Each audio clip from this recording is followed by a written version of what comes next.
Some of the most common medications in your medicine cabinet can quietly raise your risk of dementia by up to 50%. Allergy pills, sleep aids, anxiety and bladder medications, taken regularly, can cause real brain shrinkage and memory loss, sometimes years before any symptoms appear. Maybe you are over 60 and doing everything right, eating well, exercising, staying sharp, yet you still notice brain fog, forgetfulness, and slower thinking. The cause may be hiding in plain sight. The common thread is a class of drugs called anticholinergics. They block a substance in the brain called acetylcholine. Acetylcholine is the electric current that powers communication between neurons. It keeps your memory centers firing, your thinking sharp, and your reactions fast. Picture the brain as a high-tech power suit. Every system depends on the energy core at its center. Acetylcholine is that core.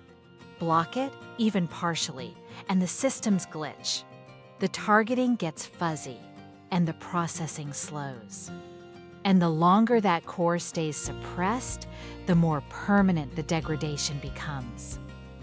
A meta-analysis of over 1.5 million people found that long-term anticholinergic use is an independent risk factor for both Alzheimer's disease and all-cause dementia.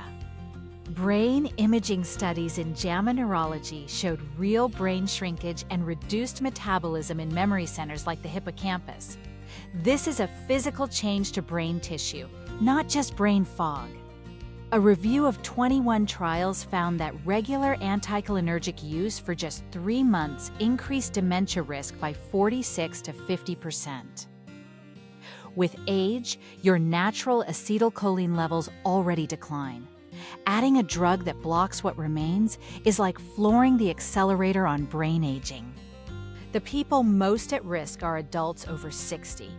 Anyone already noticing memory issues? People on more than one anticholinergic, and those with high blood pressure, diabetes, or chronic poor sleep. The first category is allergy medications, Benadryl or diphenhydramine, and older antihistamines. It is the strongest anticholinergic available over the counter, and it crosses the blood-brain barrier directly into your memory centers.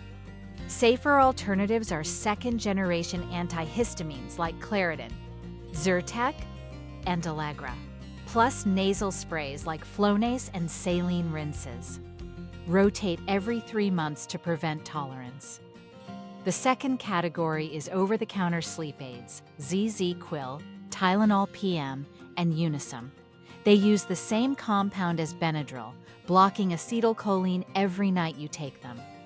Safer alternatives are magnesium glycinate, not oxide or citrate, and ashwagandha before bed. Or ask your doctor about trazodone, which has minimal anticholinergic activity. The third category is anxiety medications like hydroxyzine or Visterol. It is one of the stronger anticholinergics, often prescribed to people over 60 already in natural acetylcholine decline. Safer alternatives are SSRIs or SNRIs and therapy-based approaches, which have better long-term evidence. The fourth category is bladder control medications like Ditropan and Vesicare. They relax the bladder by blocking acetylcholine, but they block it in the brain's memory centers too.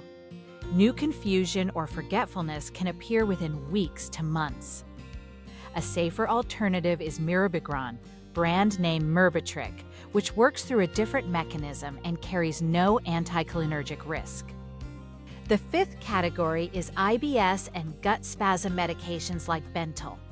It eases gut spasms by blocking acetylcholine in smooth muscle, but the same effect reaches the brain, linked to slower reaction times, confusion, and memory disruption.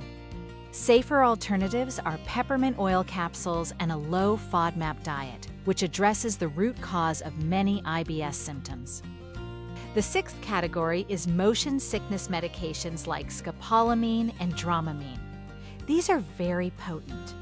Even short-term use can cause disorientation, drowsiness, and cognitive slowing. A scopolamine patch should not stay on more than 2 to 3 days. Safer alternatives are acupressure wristbands and ginger-based supplements taken before travel. Here is the biggest danger. Many people take 2 or 3 of these at once, like hydroxyzine for anxiety, Zinziquil to sleep, and Bentyl for IBS. The effect is not additive, it is synergistic. The suppression multiplies. Go through every medication you take, prescription and over-the-counter, and check whether each has anticholinergic properties, or ask your doctor or pharmacist. Never stop a prescription abruptly. Always discuss changes with your physician first. This is not meant to scare you. It is information most people never receive, so you can make brain-healthy medication decisions and protect your independence long-term.